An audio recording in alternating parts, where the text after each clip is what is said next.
ನೋಡ್ಬೋದು paneer gravy ready ಆಗಿದೆ. ಈಗ ಪ್ಲೇಟಿಗೆ ಹಾಕ್ತಿದ್ದೀನಿ ನೋಡಿ.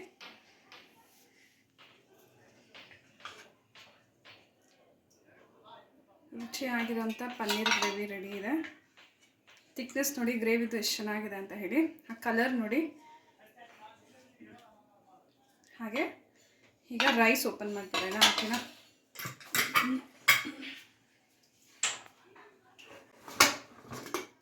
ನೋಡಿ ರೈಸ್ ಹಾಕ್ಕೊಳ್ತಿದ್ದೀನಿ ಈಗ.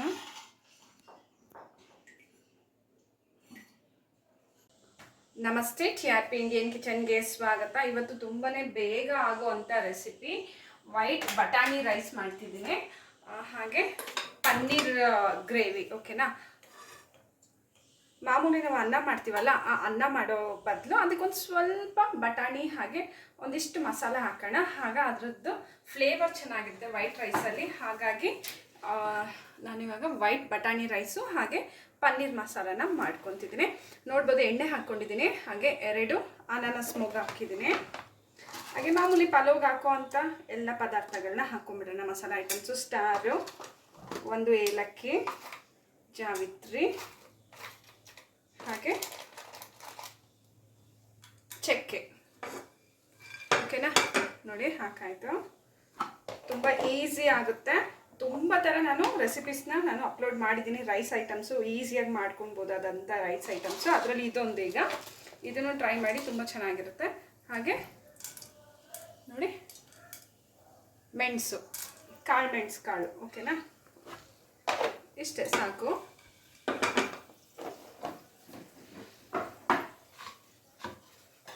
ಹಾಗೆ ಕೊತ್ತಂಬರಿ ಸೊಪ್ಪು ಹಾಕ್ತಿದ್ದೀನಿ.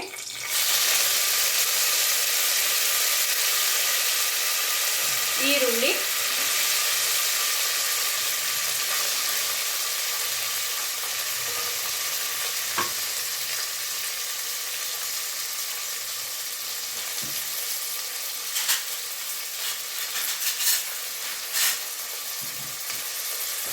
ಚೆನ್ನಾಗಿ ಫ್ರೈ ಮಾಡೋಣ.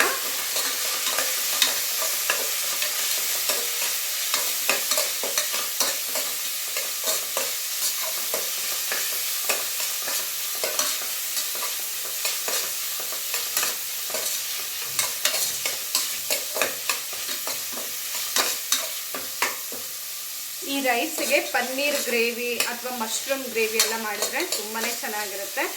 ಮಾಮೂಲಿ ನೀವು ಗೀ ರೈಸು ಹಾಗೆ ಜೀರಾ ರೈಸ್ ಎಲ್ಲ ಮಾಡ್ತಿರಲ್ಲ, ಅದೇ ರೀತಿ ಇದು ನಾನಿವತ್ತು ಮಾಡ್ತಿರೋದು ಬಂದುಬಿಟ್ಟು ಮಾಮೂಲಿ ಹಸಿ ಬಟಾಣಿ ಬರುತ್ತಲ್ಲ, ಹಸಿ ಬಟಾಣಿ ವೈಟ್ ರೈಸ್. ಓಕೆನಾ, ಇದು ಜಸ್ಟ್ ಸಿಂಪಲ್. ಈರುಳ್ಳಿ, ಕೊತ್ತಂಬರಿ ಸೊಪ್ಪು, ಎಲ್ಲ ಮಸಾಲ ಐಟಮ್ಸ್ ಹಾಕಿ ನಾವು ಬಟಾಣಿ ಹಾಕಿ ಮಾಡ್ಕೋಬೋದು.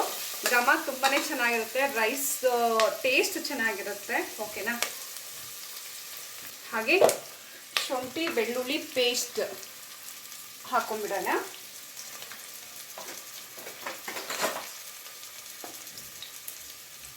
ಇದು ನಾನು 2 ಗ್ಲಾಸ್ ಅಕ್ಕಿ ಹಾಕ್ತಿರೋದು. ಹಾಗಾಗಿ 1 ಪೂರ್ತಿ ಸ್ಪೂನ್ ಆಗೋಷ್ಟು ಶುಂಠಿ ಬೆಳ್ಳುಳ್ಳಿ ಪೇಸ್ಟ್ ಹಾಕಿದ್ದೀನಿ.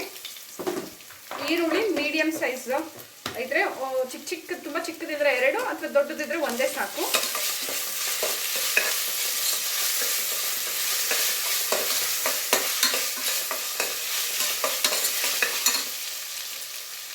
ನೋಡ್ಬೋದು ಚೆನ್ನಾಗೆ ಫ್ರೈ ಮಾಡಿದ್ದೀನಿ. ನಿಮಗೆ ಎಣ್ಣೆ ಬೇಡ ಅಂದರೆ ತುಪ್ಪ ಹಾಕೊಂಡು ಮಾಡ್ಕೋಬೋದು. ತುಪ್ಪ ಫ್ಲೇವರ್ ಇಷ್ಟ ಆಗೋದಿಲ್ಲ ಅಂದರೆ ನೀವು ಎಣ್ಣೆನಲ್ಲೇ ಮಾಡ್ಬೋದು. ಈಗ ನೋಡ್ಬೋದು ಬಟಾಣಿ, ಹಸಿ ಬಟಾಣಿ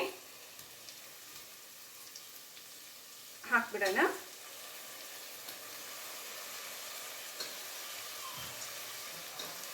ಈ ರೈಸಲ್ಲಿ ಬರೀ ನಮಗೆ ಮಸಾಲೆ ಫ್ಲೇವರ್ ಇರುತ್ತೆ, ಹಾಗೆ ಟೇಸ್ಟ್ ಚೆನ್ನಾಗಿರುತ್ತೆ. ಖಾರ ಅನ್ನೋದು ಇರೋದಿಲ್ಲ. ಓಕೆನಾ, ನಾವು ಗ್ರೇವಿ ಮಾಡ್ಕೊತೀವಲ್ಲ, ಹಾಗಾಗಿ ನಾನು ಇದಕ್ಕೆ ಮೆಣಸಿನ್ಕಾಯಿ ಹಾಕ್ತಿಲ್ಲ.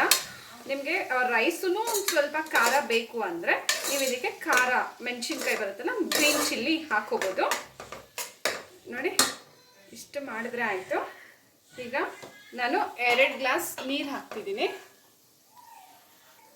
ಈಗ 2 ಗ್ಲಾಸ್ ಅಕ್ಕಿಗೆ 4 ಗ್ಲಾಸ್ ನೀರು ಹಾಕ್ಕೊತೀನಿ. ಓಕೆನಾ,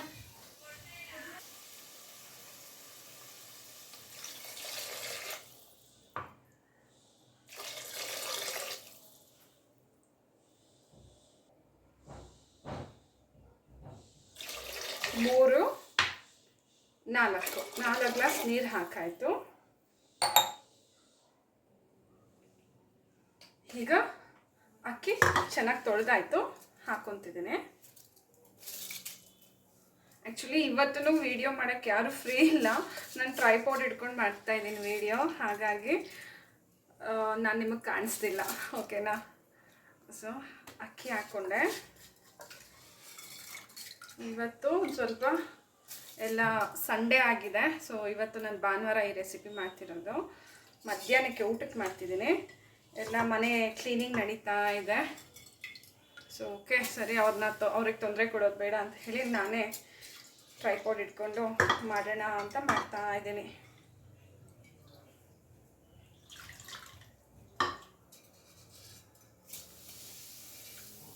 ತುಂಬ ಚೆನ್ನಾಗಿರುತ್ತೆ. ಶುಂಠಿ ಬೆಳ್ಳುಳ್ಳಿ ಫ್ಲೇವರ್ ಎಲ್ಲ ಅನ್ನದಲ್ಲಿ ಹೋಗುತ್ತಲ್ಲ, ಚೆನ್ನಾಗಿರುತ್ತೆ. ಬೇಕಾದರೆ ಇನ್ನೂ ಹೆಚ್ಚಿಗೆ ಬೇಕಾದರೆ ನೀವು ಪುದೀನ ಎಲ್ಲ ಹಾಕೋಬೋದು. ನಾನು ಅಷ್ಟು ಬೇಡ, ಪುದೀನ ಫ್ಲೇವರ್ ಇಲ್ದಿರ ಮಾಡೋಣ ಅಂತ ಹೇಳಿ ನಾನು ಈ ರೀತಿ ಮಾಡ್ತಿದ್ದೀನಿ. ನೋಡಿ, ಈ ರೀತಿ ಒಂದು ಮಿಕ್ಸ್ ಮಾಡಿಬಿಡೋಣ. ಈಗ ರುಚಿಗೆ ತಕ್ಕಷ್ಟು ಉಪ್ಪು ಹಾಕ್ಬಿಡೋಣ.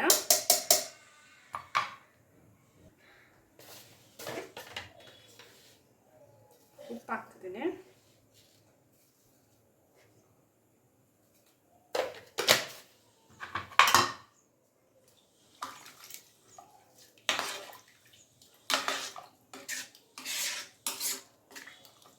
ಪನ್ನೀರ್ ಗ್ರೇವಿ ಮಾಡ್ತಾ ಇದ್ದೀನಲ್ಲ, ಹಾಗಾಗಿ ಪನ್ನೀರ್ ಗ್ರೇವಿಗೆ ಈ ರೀತಿ ಒಂದು ಸ್ವಲ್ಪ ಬಟಾಣಿ ಹಾಕಿ ರೈಸ್ ಮಾಡೋಣ ಅಂತ ಹೇಳಿ ಮಾಡ್ತಿರೋದೀನಿ. ಓಕೆ, ಈಗ ವಿಷಲ್ ಹಾಕ್ಬಿಡೋಣ.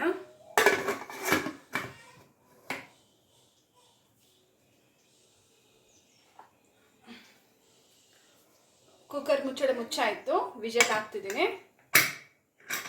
ಇದು ನಾನು 2 ವಿಷಲ್ ಬಿಡ್ತೀನಿ, ಅನ್ನ ಚೆನ್ನಾಗಿ ಉದ್ರುದ್ರಾಗುತ್ತೆ. ಓಕೆನಾ? ಈಗ ಪನ್ನೀರ್ ಗ್ರೇವಿಗೆ ರೆಡಿ ಮಾಡ್ಕೊಂಬಿಡೋಣ. ಈಗ ಅನ್ನದ ವಿಷಲ್ ಹೋಗಿದೆ, 2 ವಿಷಲ್ ಹೋಯಿತು, ಹಾಗಾಗಿ ಇನ್ನು ಸ್ಟೀಮ್ ಹೋಗಲಿ ಇಟ್ಟಿದ್ದೀನಿ. ಈಗ ನೋಡಿ, 2 ಈರುಳ್ಳಿನ ಸಣ್ಣದಾಗೆ ಕಟ್ ಮಾಡ್ಕೊಂಡಿದ್ದೀನಿ. ಆದಷ್ಟು ಸಣ್ಣ ಕಟ್ ಮಾಡ್ಕೊಳ್ಳಿ. ಓಕೆನಾ? ಈಗ ಮಿಕ್ಸಿಗೆ 3 ಟೊಮೆಟೊ ಹಾಕ್ತಾಯಿದ್ದೀನಿ ಬ್ಲೆಂಡರಲ್ಲಿ. ತುಂಬ ಈಸಿಯಾಗಿ ಆಗೋಗುತ್ತೆ, ತುಂಬಾ ಚೆನ್ನಾಗಿರುತ್ತೆ ಈ ಮಸಾಲೆಗೆ, ಮತ್ತು ಅನ್ನಕ್ಕೆ ಕಾಂಬಿನೇಷನ್ನು. ಓಕೆನಾ? ಬರೀ ಸಾದಾ ರೈಸ್ ಮಾಡೋ ಬದಲು ನೀವು ಈ ರೀತಿ 1-2 ಈರುಳ್ಳಿನ ಕಟ್ ಮಾಡಿ ಕೊತ್ತಂಬರಿ ಸೊಪ್ಪು ಮಸಾಲೆ ಐಟಮ್ಸ್ನೆಲ್ಲ ಹಾಕಿ ಒಗ್ಗರಣೆ ಹಾಕ್ಕೊಂಡ್ರೆ ತುಂಬಾ ಚೆನ್ನಾಗಿರುತ್ತೆ. ವಿಷಲ್ ಹೋದ್ಮೇಲೆ ಮನೆ ತುಂಬ ಘಮ ಘಮ ಅಂತಿದೆ, ಅಷ್ಟು ಚೆನ್ನಾಗೇ ಇದು ಪರಿಮಳ ಬರ್ತಿದೆ ಅನ್ನದ್ದು. ಈಗ ನೋಡಿ, ಗೋಡಂಬಿ ಒಂದು 7 ಗೋಡಂಬಿನ ಹಾಕ್ಕೊಳ್ತಿದ್ದೀನಿ ನೋಡಿ. ಓಕೆನಾ? ಈಗ ಇದನ್ನು ರುಬ್ಕೊಂಬಿಡೋಣ. ಸಾಕು, ಇದಿಷ್ಟೇ ರುಬ್ಕೊಂಡ್ರೆ ಸಾಕು. ನಾನು ಚಿಕ್ಕದು ಪನ್ನೀರ್ ಮಾಡ್ತಿರೋದು, ಹಾಗಾಗಿ ಇಷ್ಟೇ ಮಸಾಲೆ.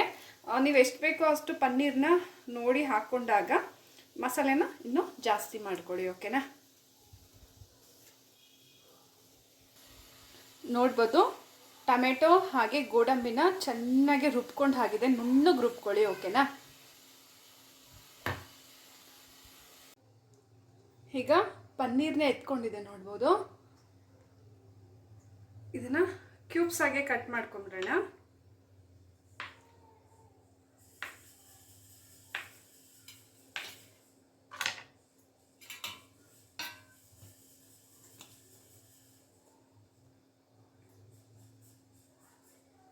ನೋಡ್ಬೋದು, ಪನ್ನೀರ್ನ ಕಟ್ ಮಾಡಿ ಆಗಿದೆ. ಈಗ ಮಸಾಲೆ ರೆಡಿ ಮಾಡ್ಕೊಂಬಿಡೋಣ.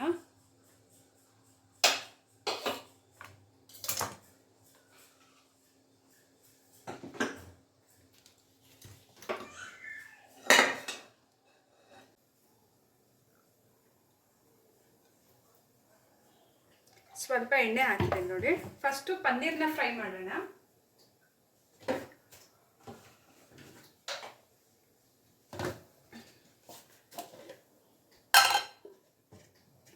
ಪ್ಯಾನಿಗೆ ಎಣ್ಣೆ ಹಾಕಿದ ತಕ್ಷಣ ಸ್ವಲ್ಪ ಅರಿಶಿನದ ಪುಡಿನ ಹಾಕ್ತಾ ಇದ್ದೀನಿ.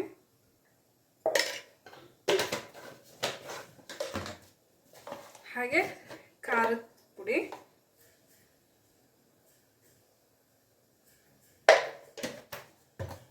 ಪನ್ನೀರಿಗೆ ಉಪ್ಪು ಖಾರ ಹಿಡಿತದೆ. ಈ ರೀತಿ ಎಣ್ಣೆಯಲ್ಲಿ ನೀವು ಹಾಕಿ ಫ್ರೈ ಮಾಡಿದಾಗ ಉಪ್ಪು ಹಾಕ್ಕೊಂಡೆ ಸ್ವಲ್ಪ. ಈಗ ಪನ್ನೀರ್ನೆಲ್ಲ ಹಾಕ್ಬಿಡೋಣ. ಸ್ವಲ್ಪ ಕೊತ್ತಂಬರಿ ಸೊಪ್ಪನ್ನು ಹಾಕ್ತಿದ್ದೀನಿ.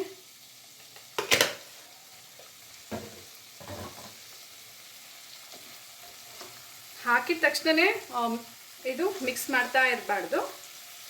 ಮೀಡಿಯಂ ಫ್ಲೇಮ್ನಲ್ಲಿಟ್ಟು ಮಿಕ್ಸ್ ಮಾಡಿಕೊಡಿ. ಈ ರೀತಿ ಮಾಡಿ ಪಾತ್ರೆನೇ ಈ ರೀತಿ ಟರ್ನ್ ಮಾಡ್ಕೊಳ್ಳಿ.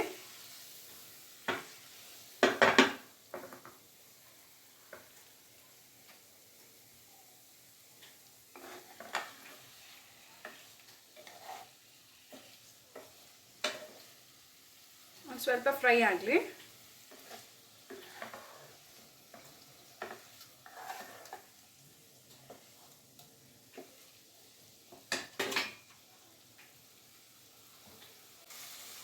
ನೋಡ್ಬೋದು ಪನ್ನೀರ್ಗೆಲ್ಲ ಮಸಾಲೆ ಹಿಡಿದಿದೆ ಚೆನ್ನಾಗೆ ನೋಡಿ. ಈಗ ನಾನು ಎತ್ತಿ ಸಪ್ರೇಟಾಗಿ ಒಂದು ಪ್ಲೇಟಿಗೆ ಹಾಕ್ಕೊತೀನಿ. ತುಂಬಾ ಫ್ರೈ ಆದರೆ ಒಂದು ಸ್ವಲ್ಪ ಇದು ಗಟ್ಟಿ ಗಟ್ಟಿ ಆಗಿಬಿಡುತ್ತೆ, ಲಬ್ಬರ್ ಥರ ಆಗುತ್ತೆ. ಅಷ್ಟು ಸಾಫ್ಟ್ ಆಗಿರೋದಿಲ್ಲ. ಹಾಗಾಗಿ ಸ್ವಲ್ಪ ಫ್ರೈ ಮಾಡ್ಕೊಳ್ಳಿ.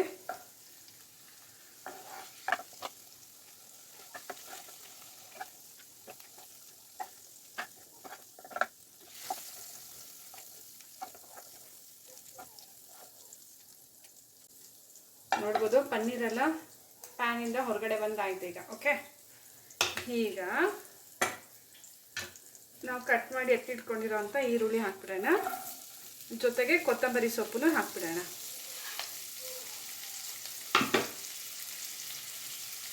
ಇಷ್ಟನ್ನು ಚೆನ್ನಾಗಿ ಫ್ರೈ ಮಾಡೋಣ.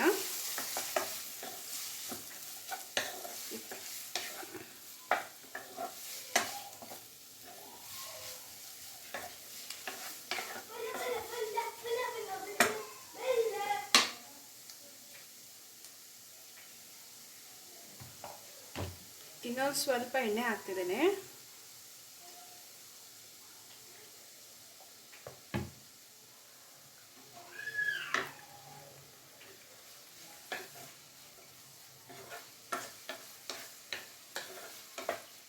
ನೋಡಿ, ಈರುಳ್ಳಿ ಸಣ್ಣ ಸಣ್ಣ ಕೊಯ್ದ್ರೆ ತುಂಬಾ ಚೆನ್ನಾಗಿ ಬರುತ್ತೆ ಈ ಪನ್ನೀರ್ ಮಸಾಲ. ಇಲ್ಲಾಂದರೆ ಅಲ್ಲಲ್ಲಿ ಕಚ ಕಚ ಅಂತ ಸಿಗುತ್ತೆ ತಿಂತಾ ಇರುವಾಗ.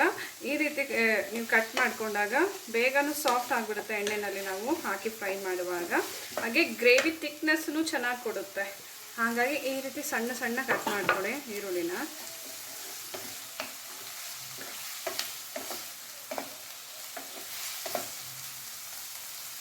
ಇನ್ನು ಈರುಳ್ಳಿ ಚೆನ್ನಾಗೆ ಫ್ರೈ ಆಗಲಿ, ಅಲ್ಲಿ ತನಕ ಫ್ರೈ ಮಾಡೋಣ.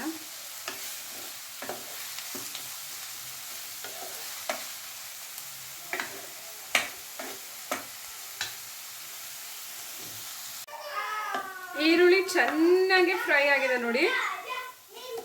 ಈಗ ನಾವು ರುಬ್ಬಿರೋ ಅಂಥ ಟೊಮೆಟೊ ಹಾಕ್ಬಿಡೋಣ. ಟೊಮೆಟೊ ಹಾಗೆ ಗೋಡಂಬಿ ರುಬ್ಕೊಂಡಿದ್ವಲ್ಲ ಅದನ್ನು ಹಾಕ್ತಿದ್ದೀನಿ ನೋಡಿ.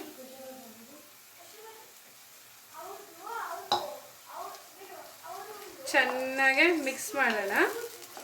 ಈಗ ಎಣ್ಣೆ ಬಿಡಬೇಕು. ಇದು ಮಸಾಲೆ ಥರ ಆಗಿ ಗಟ್ಟಿ ಆಗುತ್ತೆ. ಎಣ್ಣೆ ಬಿಡಬೇಕು, ಆಗ ನಮಗೆ ಟೊಮೆಟೊ ಚೆಂದ ಫ್ರೈ ಆಗಿದೆ ಅಂತ ಹೇಳಿ.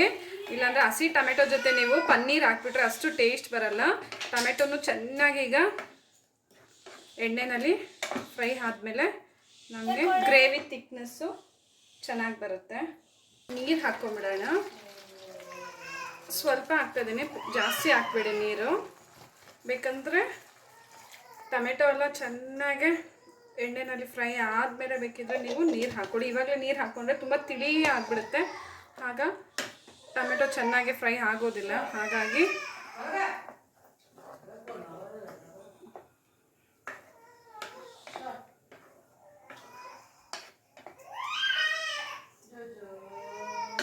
ಹಸಿ ಸ್ಮೆಲ್ ಹೋಗಬೇಕು ಟೊಮೆಟೊದು.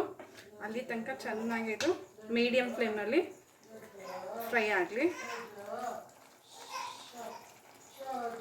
ನೋಡ್ಬೋದು ಚೆನ್ನಾಗೆ ಕುದೀತಿದೆ, ಎಣ್ಣೆ ಬಿಡ್ತಿದೆ ಅಲ್ಲ ಈಗ ಮಸಾಲೆ ನೋಡಿ. ಟೊಮೆಟೊದ ಹಸಿ ಸ್ಮೆಲ್ಲು ಹೋಗಿದೆ. ಈಗ ಎಲ್ಲ ಮಸಾಲೆನ ಹಾಕ್ಕೊಬಿಡೋಣ.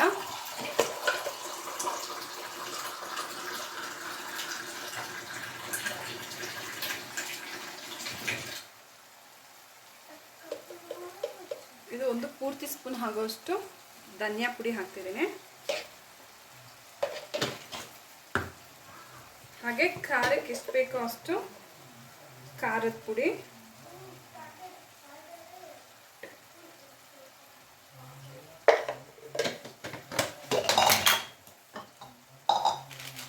ಹಾಗೆ ಗರಂ ಮಸಾಲ ಸ್ವಲ್ಪ,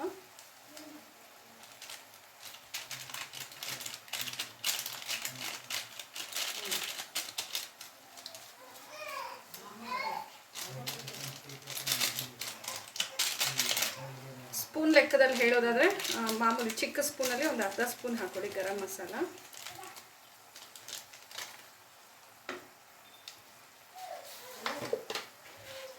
ಹಾಗೆ ರುಚಿಗೆ ತಕ್ಕಷ್ಟು ಉಪ್ಪು. ಚೆನ್ನಾಗಿ ಮಿಕ್ಸ್ ಮಾಡೋಣ. ಈಗ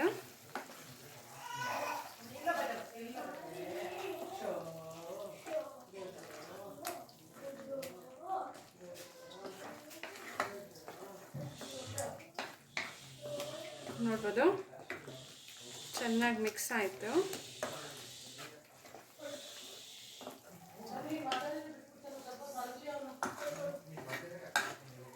ಈಗ ಸ್ವಲ್ಪ ನೀರನ್ನ ನಾನು ಕಾಯಕ್ಕೆ ಇಡ್ತಿದ್ದೀನಿ. ಬಿಸಿನೀರನ್ನ ಹಾಕ್ಕೊಂಡ್ರೆ ಚೆನ್ನಾಗಿರುತ್ತೆ ಗ್ರೇವಿಗೆ. ಹಾಗಾಗಿ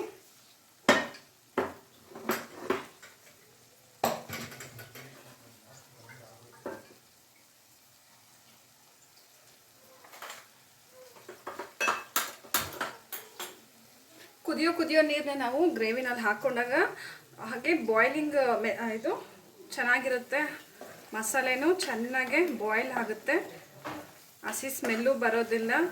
ಇಲ್ಲಾಂದರೆ ಫಸ್ಟಿಂದ ತಿರ್ಗಾ ನಮಗೆ ಕುದಿಯೋಕ್ಕೆ ಶುರು ಆಗುತ್ತೆ, ಬಾಯ್ಲ್ ಆಗುತ್ತೆ. ಬಿಸಿನೀರನ್ನ ಈ ರೀತಿ ಮಾಡಿ ಒಂದ್ಸತಿ ಟ್ರೈ ಮಾಡಿ. ಮಸಾಲೆ ಥಿಕ್ನೆಸ್ ಆಗಲಿ ಟೇಸ್ಟ್ ಆಗಲಿ ತುಂಬಾ ಚೆನ್ನಾಗಿ ಬರುತ್ತೆ. ಓಕೆನಾ?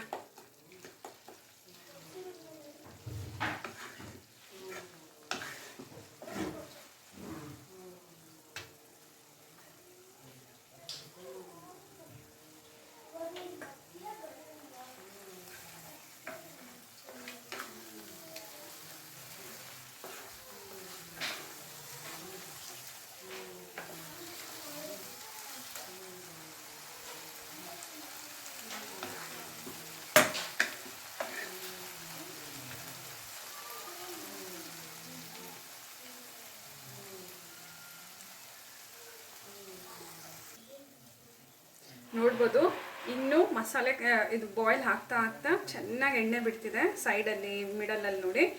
ಈಗ ನಾನು ನೀರು ಕಾಯಕ್ಕಿಟ್ಟಿದ್ದೆ ನೋಡಿ, ಚೆನ್ನಾಗಿ ಬಿಸಿ ಆಗಿದೆ, ಹಬೆ ಬರ್ತಿದೆ ನೋಡಿ. ಆ ನೀರನ್ನ ಹಾಕ್ತಿದ್ದೀನಿ ಈಗ ನೋಡಿ. ಹಾಕಿದ ತಕ್ಷಣ ನೆಕ್ಸ್ಟ್ ಪ್ರೊಸೀಜರ್ ನೋಡಿ, ಕುದೀತಿದೆ. ಇದೇ ನೀವು ಆರಿದ ನೀರು ಹಾಕಿದ್ರೆ ಈ ರೀತಿ ಕುದಿಯೋದಿಲ್ಲ, ತಿರ್ಗಾ ಮೊದಲಿಂದ ಕುದಿಯೋಕ್ಕೆ ಶುರು ಆಗುತ್ತೆ. ಹಾಗಾಗಿ ಈ ರೀತಿ ಮಾಡಿ ಗ್ರೇವಿ ಥಿಕ್ನೆಸ್ಸು ಚೆನ್ನಾಗಿ ಬರುತ್ತೆ ನೋಡಿ.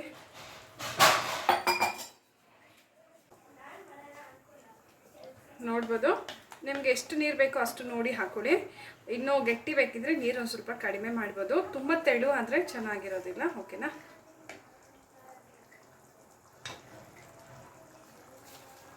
ಈಗ ಒಂದೆರಡು ಪಲಾವ್ ಎಲೆನ ಹಾಕ್ತಿದ್ದೀನಿ.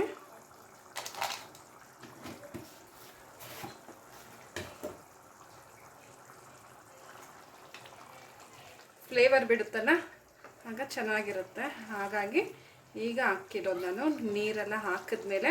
ಇಲ್ಲಾಂದರೆ ಮೊದಲೇ ನಾವು ಹಾಕಿದಾಗ ಏನಾಗುತ್ತೆ ಅಂದರೆ ಮಾಡ್ತಿರೋದು ಬಂದು ಗ್ರೇವಿ ಥರ ಅಲ್ವಾ, ಸೊ ನೀರಿನ ಅಂಶ ಜಾಸ್ತಿ ಇರೋದಿಲ್ಲ.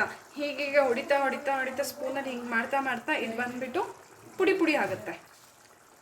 ಹಾಗಾಗ ಗ್ರೇವಿನಲ್ಲಿ ಅಲ್ಲಲ್ಲಿ ಸಿಗುತ್ತೆ. ಹಾಗಾಗಿ ಈ ರೀತಿ ನೀರು ಹಾಕಿ ಬಾಯ್ಲ್ ಆಗುವಾಗ ಹಾಕಿ. ಓಕೆ?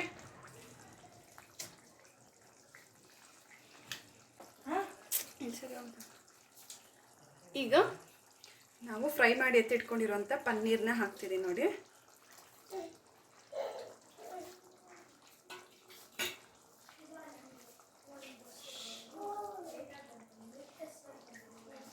ಈಗ ಸೈಡಲ್ಲಿ ಈ ರೀತಿ ಮಿಕ್ಸ್ ಮಾಡ್ಕೊಂಬಿಡಿ.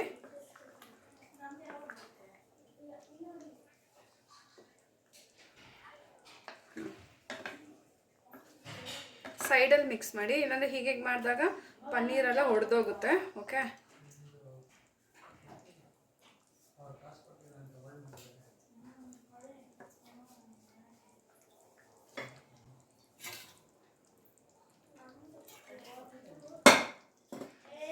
ಪ್ಲೇಟಲ್ಲಿ ಸ್ವಲ್ಪ ಮಸಾಲೆ ಇತ್ತಲ್ಲ, ಹಾಗಾಗಿ ನಾನು ಆಗಲೇ ಕಾಯಿಸಿ ಎತ್ತಿಟ್ಕೊಂಡಿದ್ದಲ್ಲ ಅದೇ ಬಿಸಿನೀರನ್ನ ಈ ರೀತಿ ಹಾಕ್ತಿದ್ದೀನಿ.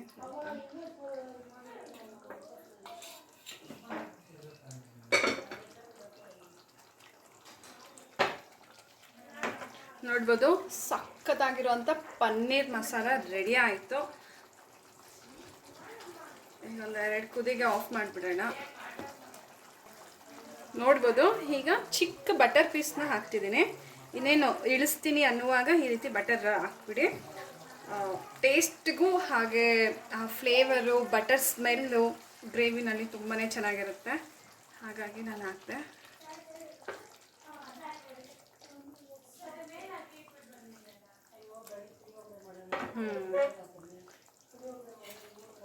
ನೋಡಿ ಈಗ ನಾನು ಸ್ಟವ್ ಆಫ್ ಮಾಡ್ತಿದ್ದೀನಿ. ಸಾಕು ಕುದ್ದಿದ್ದು.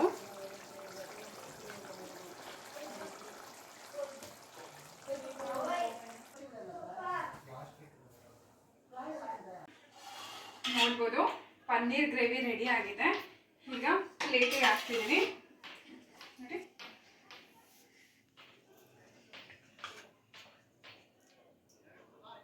ರುಚಿಯಾಗಿರೋಂಥ ಪನ್ನೀರ್ ಗ್ರೇವಿ ರೆಡಿ ಇದೆ. ಥಿಕ್ನೆಸ್ ನೋಡಿ ಗ್ರೇವಿದು ಎಷ್ಟು ಚೆನ್ನಾಗಿದೆ ಅಂತ ಹೇಳಿ. ಆ ಕಲರ್ ನೋಡಿ. ಹಾಗೆ ಈಗ ರೈಸ್ ಓಪನ್ ಮಾಡ್ತಿರೋಣ. ಓಕೆನಾ?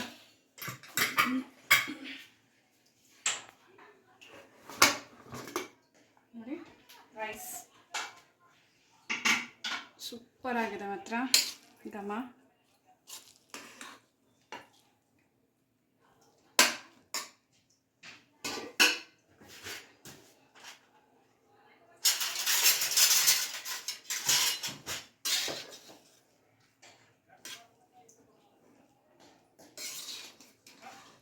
ಈ ರೀತಿ ಮಾಡಿಬಿಟ್ರೆ ಎಲ್ಲರಿಗೂ ತುಂಬಾ ಇಷ್ಟ ಆಗುತ್ತೆ. ಈಗ ಪ್ಲೇಟಿಗೆ ಹಾಕ್ಬಿಡೋಣ.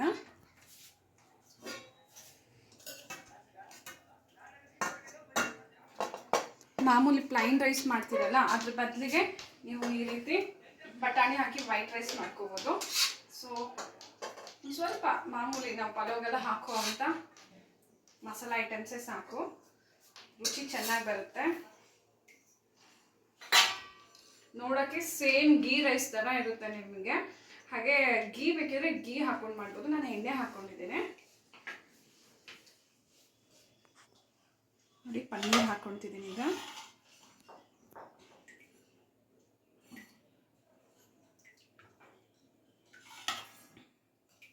ಈ ರೀತಿ ರೈಸಿಗೆ ಮಸಾಲೆ ಹಾಕಿ ಮಾಡಿದಾಗ ನಿಮಗೆ ಗ್ರೇವಿ ಆಗಲಿ ಜಾಸ್ತಿ ಬೇಕಾಗೋದಿಲ್ಲ. ಸ್ವಲ್ಪ ಗ್ರೇವಿ ಇದ್ದರೆ ಸಾಕು, ನೀವು ಅನ್ನದ ಜೊತೆಯಲ್ಲಿ ತಿನ್ಕೊಬೋದು. ನೋಡಿದ್ರಲ್ಲ ತುಂಬ ಸಿಂಪಲ್ ಆಗಿ ನೀವು ಬಟಾಣಿ ರೈಸು ಹಾಗೆ ಪನ್ನೀರ್ ಮಸಾಲನ ಮಾಡ್ಕೋಬೋದು. ನೀವು ಟ್ರೈ ಮಾಡಿ ಹೇಗೆ ಬಂತಂತ ಹೇಳಿ ಕಮೆಂಟ್ ಮಾಡೋದನ್ನ ಮರಿಬೇಡಿ. Thank you.